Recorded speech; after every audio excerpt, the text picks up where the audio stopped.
Hey guys, welcome to my newest video for today, September 30th. I'm 2 days late doing this video because the little shits who don't live upstairs but were visiting their dad who lives upstairs would not stop making noise on Friday. I tried filming a video and all you heard was them screaming and pounding, and it's like, I want to start killing people. And then Saturday my folks and I were out all day. Like, we left at 9 in the morning and didn't get home till 6 at night. We went up to Whistler. It's just kind of like the last hurrah before winter, because it's a bitch to get up the Sea to Sky Highway in the winter. So now I finally get to show off what I've watched since starting my horror marathon September 22nd, and I've watched a lot. So you see in the background the menu for From Beyond. I just finished watching that, but I'm not adding it because it's for this week. But I have watched 36 movies. I have no life. But the downer for me is I've only watched 5 blind buys, and luckily I got one out the first night, so that's good. So I will actually shut up and just start because I don't know how long this video is going to be. So I was trying to decide what gets to be number 1 for this marathon, and I decided to start out with a classic, and number 1 was the 1968 Night of the Living Dead. So I watched this with the commentary, so happy to have this edition, even though I still have my Region 2 Blu-ray. So this is number 1. Number 2, still staying with the classics, I grabbed, I'm so used to doing haul videos. Number 2 was 1959's House on Haunted Hill. Definitely like this one. It is cheesy, but I mean, if I watched this back in the day, I think I would have liked it a lot more, but I like it. It's Vincent Price. And still technically in the classics, as this movie came out in 1972. Watched my first Hammer film of the marathon. I don't know if I'll watch any others, but I watched Dracula AD 1972. I watched this for the first time last horror marathon, and I loved it, and this is getting a Blu-ray release, so I'm happy about that. So yeah, number 3, Dracula AD 1972. Number 4 was a first time viewing, and that is, when did this come out? 1981's Hell Night with Linda Blair. So I'll just show off either cover art.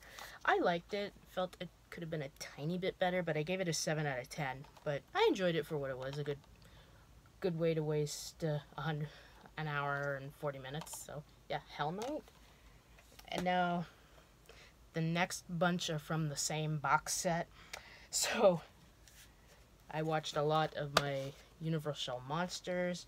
First one I watched was The Invisible Man from 1933. I love that one. And then watched Dracula from 1931. And that was it for September 22nd. And then September 23rd, I watched Frankenstein, then The Mummy, then The Wolfman, and then the first time viewing was Phantom of the Opera. I did not like that at all, and I thought I would because I love Claude Rains. He's one of my favorite actors. Like, it doesn't seem like I would love Casablanca, but I do. That's one of my favorites. But Claude Rains was so miscast in Phantom of the Opera, and all the other characters were just so fucking annoying. I wanted to hurt them.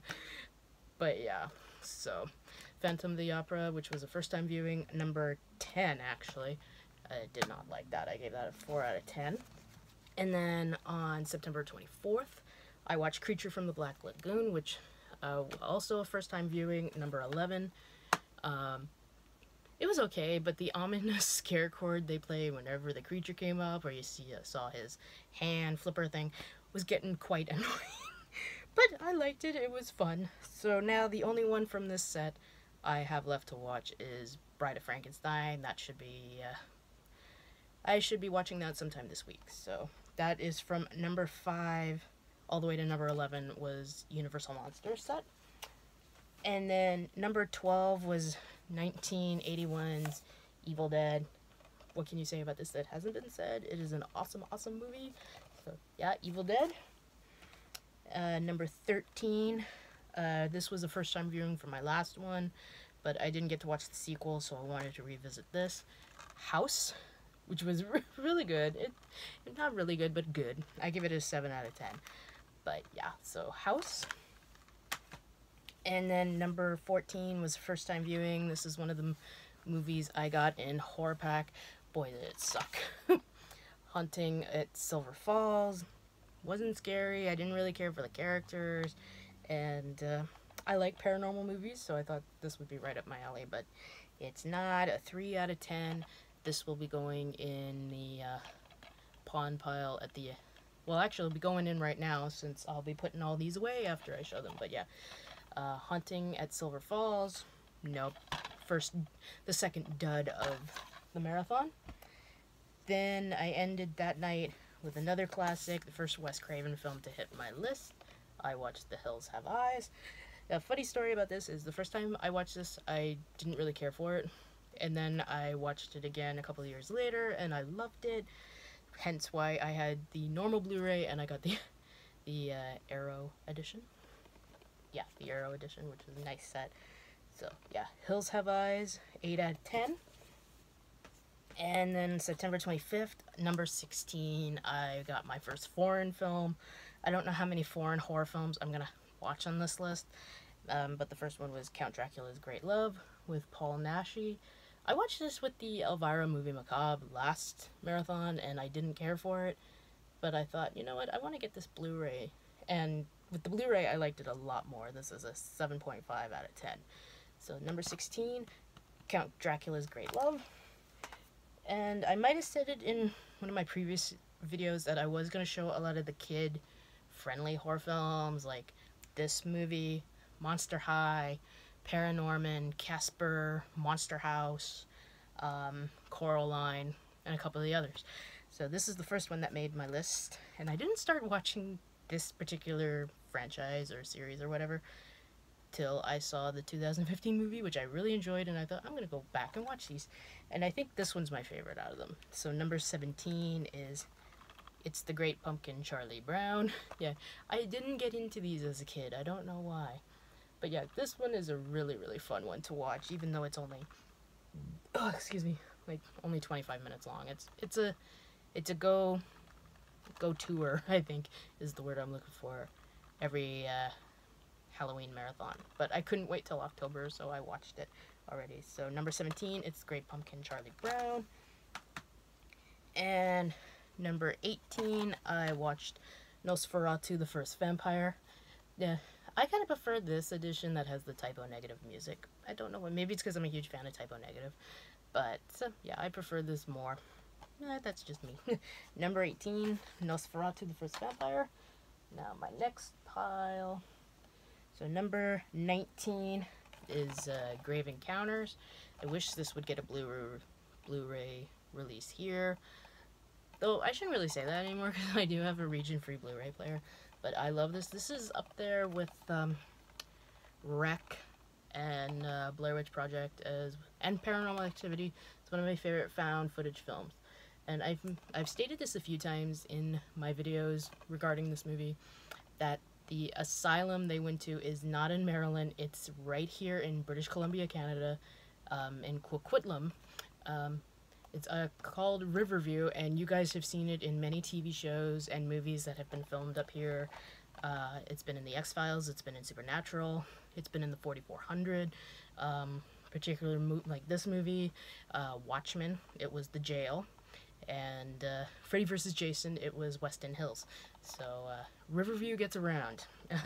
And it is actually a haunted place. I'm waiting for the Ghost Adventures crew to come up and check that out, because I think they've only been to Canada once, and that was in Ontario. But yeah, I'd like them to come up and see some of the others.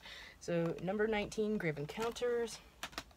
And number 20, I ended that night with The Exorcist. I did not like this the first time I saw it, back when I was 13. But when I saw it in the theater, this edition in the theater when I was almost 20, I appreciated it more, but I don't think it's the scariest movie ever made. Sorry guys, but to me it's not. So this was number 20. So I turn my page over. September 26th, number 21, I watched Phantom of the Opera, because I don't think I'm going to hit up the Nightmare on Elm Street series. This one, I'm not sure, because it's so easy to go to the Nightmare series or the Friday series. The only series I'll probably keep is Halloween, but certain ones. But yeah, Phantom of the Opera, really, really good, kind of gothic slasher in a way. So I love this one. It's one of my favorites. So 21, Phantom of the Opera. Number 22, Dolls. The only problem I have with this is it's too short. I felt it could have been another maybe 20, 25 minutes longer. But it's a really fun Stuart Gordon movie.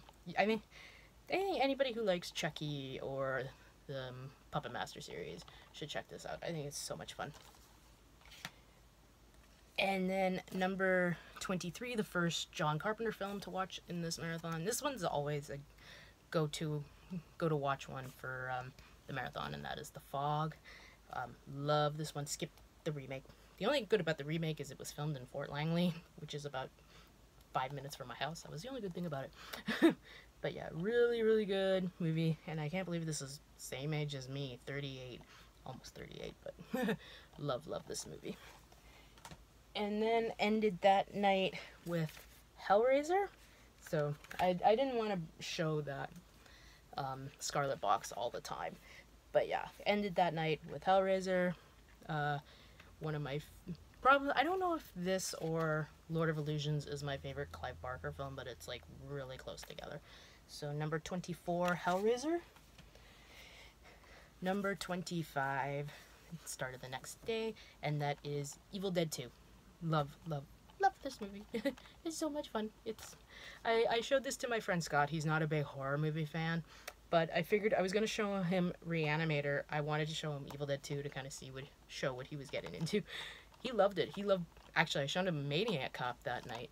He loved all 3 films, and he's coming over in my house soon, so I can show him the next 2. But he really loved this. I don't know if he's, like I said, he's not a horror fan, so there's certain horror films I would not show him, and I think the first Evil Dead is one of them, and I've already told him, and a couple other people have told him Event Horizon is one we would not show him either.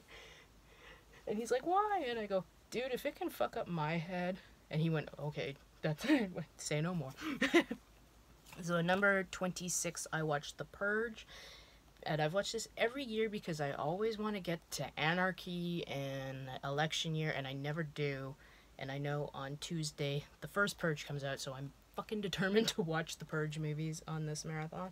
I really like this. I know a lot of people didn't because it took place just in the house, and I was like, well, why not? Why not just settle on showing it in a one family before going out into the world? I like that. And plus, you're talking to someone who's been watching Ethan Hawke since I was 4. So I was like, more Ethan Hawke the better. So number 26, The Purge.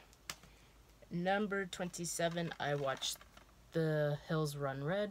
I don't really hear a lot of people talk about this one, but I liked it.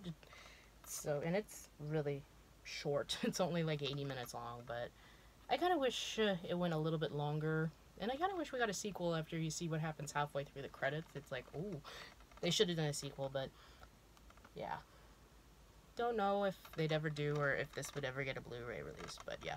Number 27, The Hills Run Red. Number 28, I am the first remake to make my list. That is Nosferatu the Vampire. And I watched this for the first time earlier this year, and I actually liked it. I really liked it. It's the first... I've never been able to pronounce this director's name. It's the first of his films I've ever seen, and I really, really liked it. I've watched both versions because this one comes with the German language version and the English version, and I watched both, and there are little subtle differences between the two, but both are equally good. So there we go, number 28, Nosferatu the Vampire. And then on Friday, number 29, first watch of the day was Maniac. I do really like this movie, but I prefer the remake. I think I've stated why, that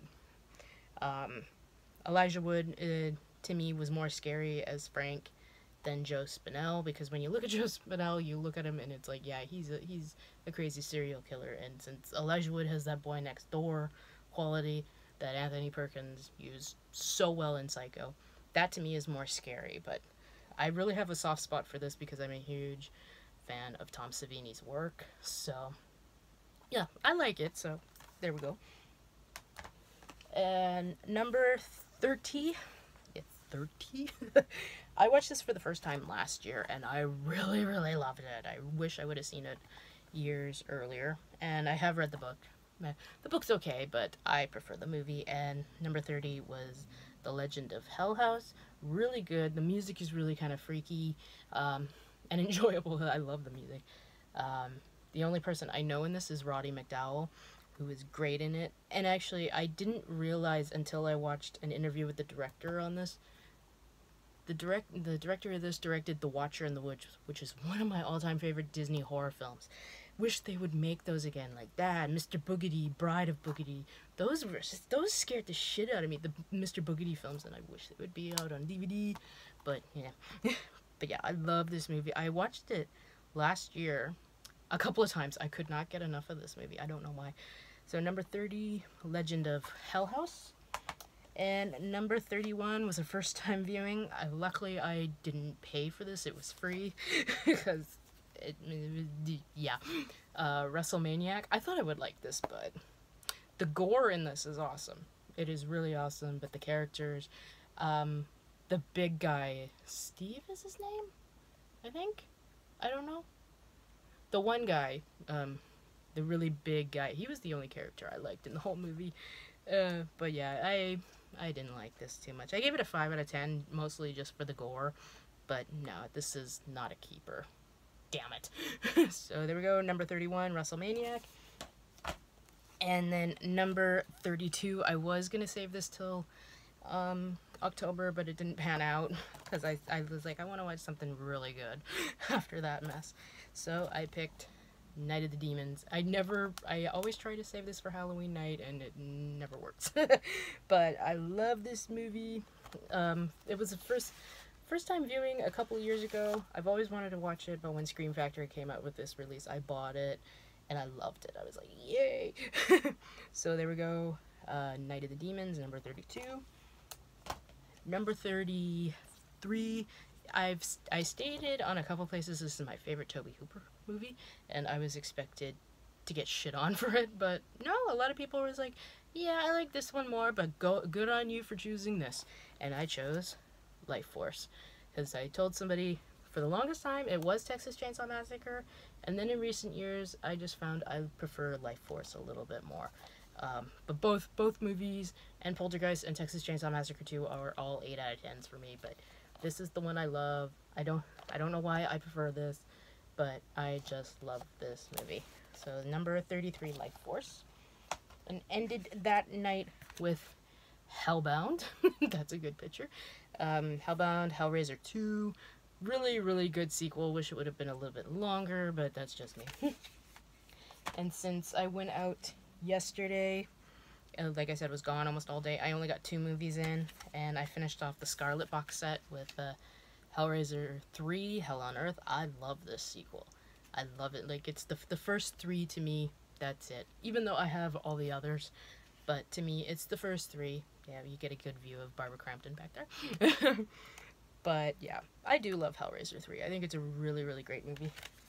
And then ended that night with Army of Darkness. So I can basically say I've got sort of got my first franchise watched in this marathon, but I do plan to watch the remake because I love the remake. So yeah, Army of Darkness, I watched this for the first time back in 1992. This was the one that got me into the Evil Dead franchise.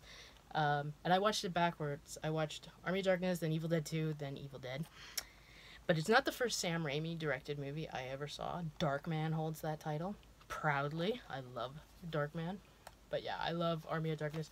And this is one of the few Scream Factory covers I actually like. I've stated so many times I haven't really liked the cover art, but this is one I actually do. And my new one, House on Haunted Hill. Ooh, that one I like too. I'm so happy House on Haunted Hill got a Blu-ray release. Yay. So yeah, there we go. Number 36, Army of Darkness. So yeah, guys, that is what I've watched. Hopefully by Friday, the little shits will not be home, stomping around like goddamn elephants, so I can actually do these videos on Friday. So, like I said, I've watched From Beyond, but I'm not adding it to this list. So, I don't know what I'm going to watch next. I'm going to go look through my blind buys and maybe pick one of those. So, yeah, guys, that is it. My next video hopefully will be up Friday. I don't know when I will have a DVD Blu-ray haul because I really have only bought a few movies. I've gone through a couple of money problems the last couple of weeks, so I was only able to buy a few. But let me know of the titles I've shown, which ones are your favorites, which ones do you like to save until October or particularly Halloween. I've already made my Halloween watch list, so I might add a couple more. So until my next video, guys, I hope you all have a good day, watch a shitload of movies, and of course, as always, like, comment, please subscribe, and I shall see you in the next video. Bye, guys.